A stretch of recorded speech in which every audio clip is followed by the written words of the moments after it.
We are still in Lenasia Extension 1, where some of the residents are still devastated following the heavy downpours last week, Friday. But just to hear more on what they have experienced, I'm now going to talk to some of them.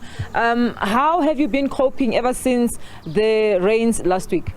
It's been a very traumatized situation. I had to be rescued from 1.5 meters of water in my house.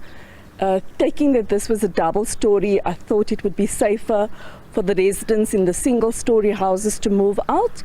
And then the time it got to us, we couldn't get out. The water was 3 steps from the top layer of flats. The boats had to come in and rescue us. I'm short. I almost could have been drowned. Luckily there was a floating chair for me to climb on to get into the boat. And it's traumatized. We haven't slept. Our whole house is damaged. So how do you recover from this at this age? My husband is not well. He had lung cancer. He can't breathe. He's gagging with all the dampness and the moisture.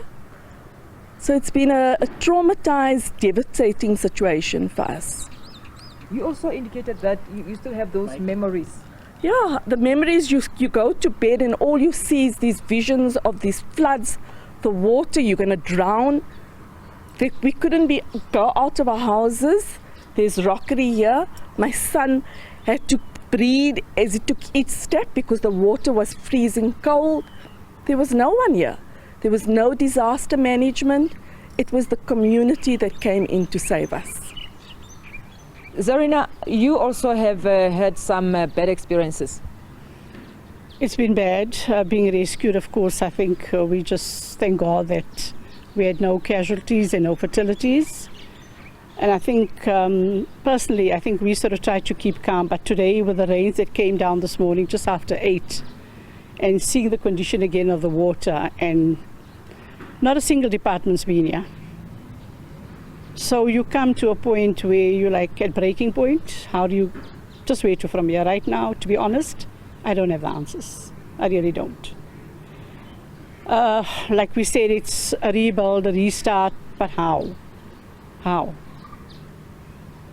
People need to be held accountable. Up to now, all we're getting is the blame shifted from the JRA to the environmental department. From environment, we don't know who else they're blaming. We've had no electricity. The team worked tirelessly till early hours of this morning. We had electricity, must be for about 2 hours, and we're all off again.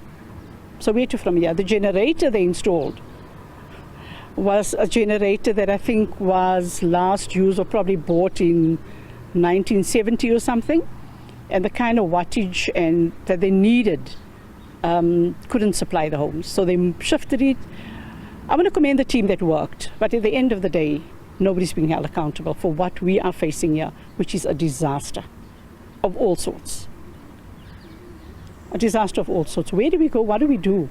You can't be in your home, you just got to move off. So emotionally, yes, it's very, very draining. I won't even talk about the financial. Right now, it doesn't seem important, but huge implications for all of us that have worked and tried to save and said you're going to retire, you've put everything together. So yeah, you're like 10 years back, but you know what? We'll see.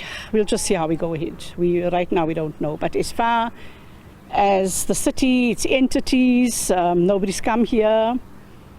Yeah, so we just don't know. Yeah, thanks.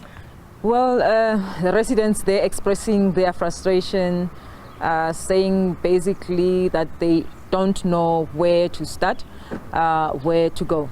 And that's back to the studio.